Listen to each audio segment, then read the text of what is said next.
चलो आज की हिंदी कहानी में सुनते हैं धोबी का कुत्ता न घर का न घाट का।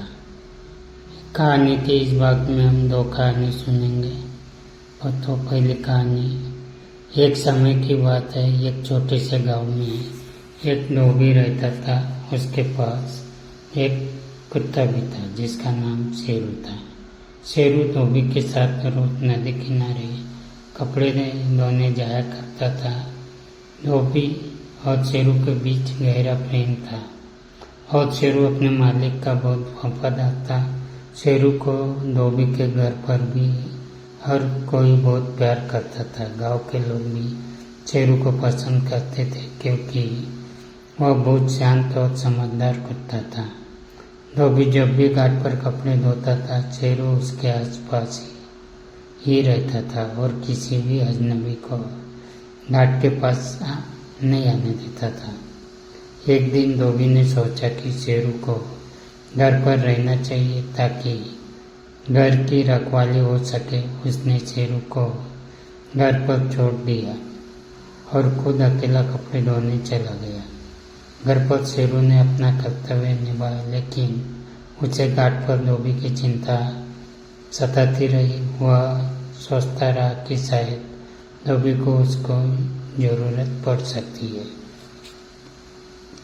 अगले दिन धोबी ने सोचा कि शेरू को घर पर ही रहना देना चाहिए ताकि वह की सुरक्षा हो सके। उसने शेरू को घाट पर छोड़ दिया और खुद कपड़े धोने लगा। शेरू ने घाट पर भी अपना कर्तव्य निभाया, लेकिन वह घर की सुरक्षा को लेकर चिंतित था। धोबी ने जब देखा कि शेरू दोनों जगह चिंतित रहता है तो उसने सोचा कि शेरू को किसी एक जगह स्थायी रूप से रखना चाहिए, लेकिन वह यह निर्णय नहीं कर पा रहा था कि शेरू को घर पर रखे या घाट पर। अंततः धोबी ने शेरू को दोनों जगहों से हटा दिया। अब शेरू न तो घर का रहा न और न ही घाट का। वह बेघर असहाय हो गया। गांव में भी लोग इस निर्णय से खुश नहीं थे। उन्होंने धोबी को समझाया कि शेरू को वापस लाना चाहिए और उससे उसकी उपयुक्त जगह देनी चाहिए। धोबी को अपनी गलती का एहसास हुआ और उसने शेरू को वापस बुलाया।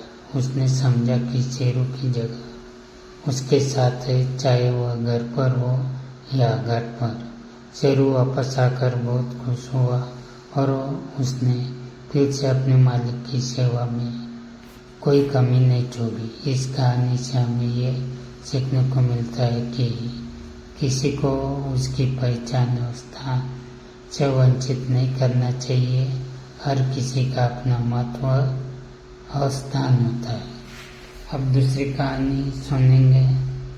एक समय की बात है, जाए एक छोटे से गांव में एक धोबी रहता था। उसका नाम रामू था। रामू के पास एक कुत्ता था जिसका नाम मोती था। मोती रामू के लिए बहुत वफादार था और हमेशा उसकी मदद करता।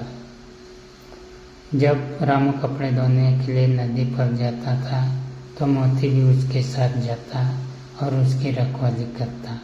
लेकिन मोती की एक आदत थी कि वह न तो पूरी तरह से घर का होता और न ही पूरी तरह से घाट का। जब रामू काम पर होता तो मोती नदी किनारे पर घूमता रहता और जब रामू घर पर होता तो मोती गांव के गलियों में घूमता रहता। गांव के लोग इस बात को लेकर मजाक उड़ाते थे। वे कहते, देखो ये धोबी का कुत्ता है, न घर का न घाट का। मोती को ये बातें समझ में नहीं आती थी, लेकिन रामू को बहुत बुरा लगता था। एक दिन रामू ने सोचा कि उसे मोती के लिए कुछ करना चाहिए। उसने मोती को घर पर रहने के लिए सिखाने की कोशिश की, लेकिन मोती का मन नहीं लगता था। फिर उसने मोती को नदी किनारे पर ही छोड़ने की कोशिश की, लेकिन मोती वह भी उदास हो जाता। रामू ने सोचा और अंत में उसे एक उपाय सूझा। उसने मोती के लिए एक छोटी सी झोपड़ी बनवाई जो उसके घर और नदी के बीच में थी। अब मोती वहाँ आराम से रह सकता था और जब चाहे घर जा सकता था या नदी पर जा सकता था। गांव के लोग अब भी कहते थे, धोबी का कुत्ता न घर का न घाट का। लेकिन अब रामू और मोती दोनों ही खुश थे। मोती को अब एक जगह मिल गई थी जहाँ वह आराम से रह सकता था और अपने मालिक की सेवा भी कर सकता था। इस कहानी से हमें ये सीखने को मिलता है कि हर किसी का अपना एक स्थान होता है और उसे समझना और स्वीकार करना ही सच्ची समझदारी है।